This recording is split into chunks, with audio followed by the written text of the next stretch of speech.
तो ये बताइए बच्चे, आपने देखा है स्टेशन? हाँ, बहुत अच्छा है स्टेशन। यहाँ का योगी जी ने बहुत डेवलपमेंट भी की है। मंदिर भी जाएंगे आप? हाँ, गए हैं, बहुत बार गए हैं, अभी तो यहाँ पे रहते हैं तो। बहुत अच्छा लग रहा है, बहुत अच्छा। जितना हमने कल्पना की थी उससे भी कहीं ज्यादा है। नहीं, इस तरह बिल्कुल नहीं था, इस तरह का बिल्कुल नहीं था। आप बताइए। मैं यहाँ बहुत अच्छा लग रहा है। हम तो दिल्ली से भी आए हैं, लेकिन देख के बहुत अच्छा लग रहा है।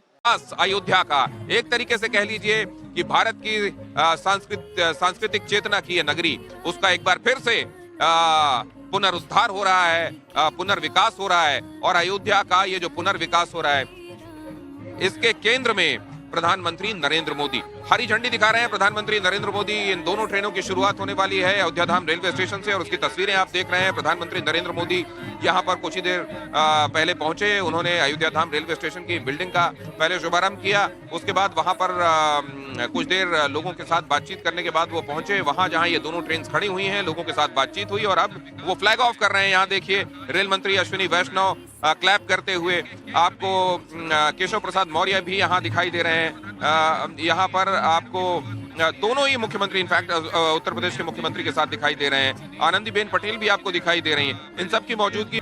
और ये देखिए, वंदे भारत और अमृत भारत, ये दोनों ही ट्रेनें चल पड़ी हैं अपने अपने गंतव्य की तरफ। और ये भारत की रेलवेज की हिस्ट्री में अयोध्या पहुंचने वाले लोगों के लिए एक बहुत बड़ी सुविधा। रेलवेज की हिस्ट्री में ये दो और ट्रेनें शामिल। तस्वीरें हम आप तक पहुंचा रहे हैं।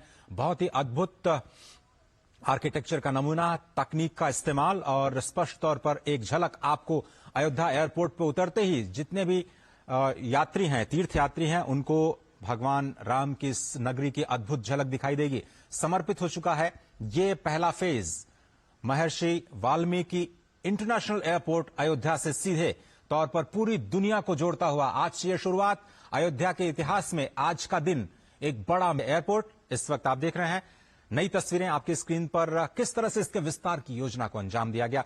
पहला फेज, दूसरा फेज कैसे 10 गुना बड़ा होगा, इसकी तैयारियां पूरी की जा चुकी हैं। नागरिक उड्डयन मंत्री इस वक्त प्रधानमंत्री को अवलोकन कराते हुए महर्षि वाल्मीकि अंतर्राष्ट्रीय हवाई अड्डे का एक नई शुरुआत अयोध्या के विकास यात्रा की आज दुनिया से जुड़ चुका है। इंटरनेशनल एयरपोर्ट के जरिए इंटरनेशनल एयरपोर्ट बनना इतने कम समय में, केवल 20 महीने में, अभी तक का एक record airport authority of India के लिए। लेकिन यह सिर्फ एक एयरपोर्ट नहीं है, भारत की सांस्कृतिक चेतना का केंद्र बिंदु भी है। अगर ऐसा कहा जाए तो गलत नहीं होगा। पंचतत्व की पूरी अवधारणा इस पूरे टर्मिनल पर आपको दिखाई देती है। अगर शैली की बात करें तो उत्तर भारत की अद्भुत नागर शैली में मंदिर की संरचना में इस एयरपोर्ट का निर्माण किया गया है। एयरपोर्ट के सामने ही पहुंचते ही आपको विशाल तीर धनुष का एक म्यूरल दिखाई देगा, जो पराक्रम का प्रतीक, कर्म का प्रतीक। रघुवंश की परंपरा में, सूर्यवंश की परंपरा में सभी लोग पराक्रमी रहे। तो सनातन धर्मावलंबियों के एक सुगम आवागमन का साधन तो होगा ही, लेकिन हम एक बात जरूर कहेंगे, कहीं न कहीं अंग्रेजों के जमाने में छोटी सी हवाई पट्टी बनाई गई थी जो कि निष्प्रयोज्य हो गई थी, और जहां पर गाय भैंस चरने के अलावा केवल बच्चे खेला कूदा करते थे, गुल्ली डंडा खेलते थे, या फिर कुछ सिरफिरे लोग मोटरसाइकिल से रेस किया करते थे। वो दौर गया।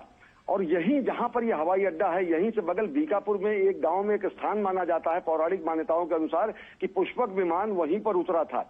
यानी कि जो हमारे त्रेता युग के बाद आज कलयुग में वह दिन आया है जब यहाँ पर विमान के आवागमन की सुविधा सभी लोगों को, नागरिक उड्डयन के लिहाज से अगर देखें तो यहाँ पर लोगों को हासिल हो रही है। आमजन सुलभ तरीके से यहाँ से जुड़ सकेंगे। और ये केवल एक हवाई अड्डा ही नहीं है, अगर देखें अजय तो पूरे पूर्वांचल के लिए, और साथ ही साथ गोरखपुर में हवाई अड्डा है, लेकिन समूचे पूर्वांचल से अगर देखें तो बहुत बड़ी संख्या में लोग यहाँ से विदेश जाते हैं और खासकर खाड़ी देशों में जाते हैं।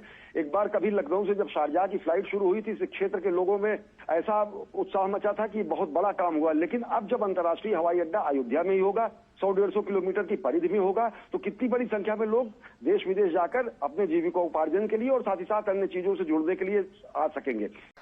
श्री रामचरित मानस में गोस्वामी तुलसीदास जी ने कहा है, परहित सरिस धर्म नहीं भाई, पर पीड़ा सम नहीं अदमाई।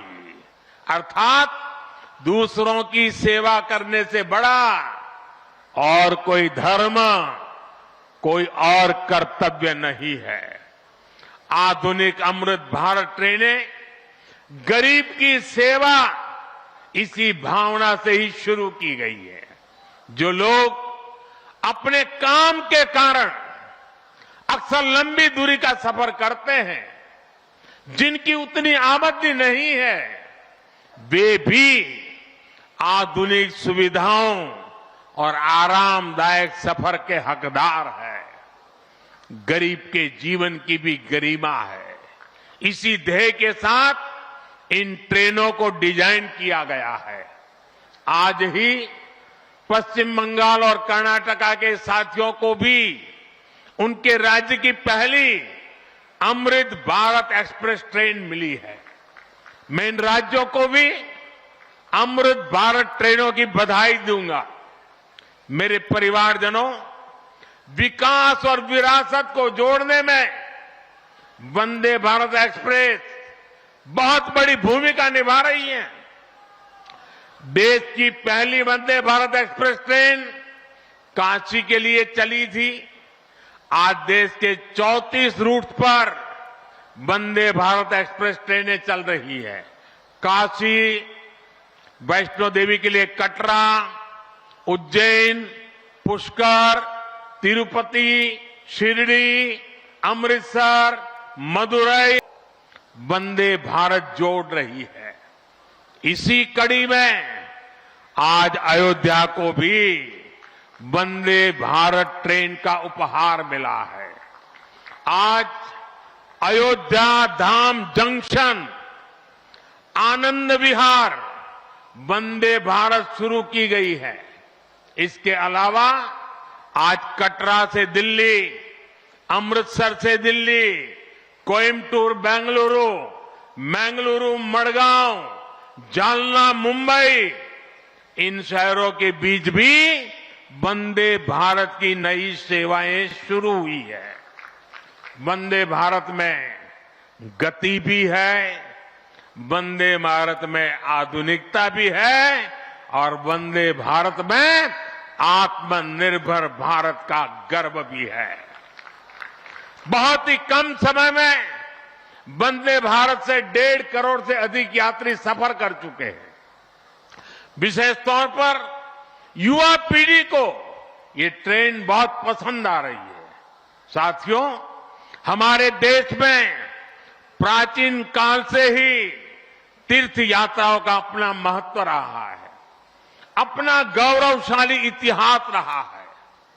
बद्री विशाल से सेतुबंध रामेश्वरम की यात्रा, गंगोत्री से गंगा सागर की यात्रा, द्वारकाधीश से जगन्नाथपुरी की यात्रा, द्वादश ज्योतिर्लिंग की यात्रा, 4 धामों की यात्रा, कैलाश मानसरोवर यात्रा, कांवड़ यात्रा, शक्ति पीठों की यात्रा, पंढरपुर यात्रा, आज भी भारत के कोने कोने में कोई न कोई यात्रा निकलती रहती है।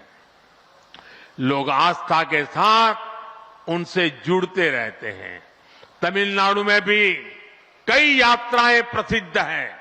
शिवस्थल पाद यात्रिरई, मुरुगनंकु कावड़ी यात्रिरई, वैष्णव तिरुपति यात्रिरई, अस्मन तिरुत्तल यात्रिरई, केरला में सबरीमाला यात्रा हो, आंध्र तेलंगाना में मेदाराम में समक्का और सरक्का की यात्रा हो, नागोबा यात्रा, इनमें लाखों की संख्या में श्रद्धालु जुड़ते हैं।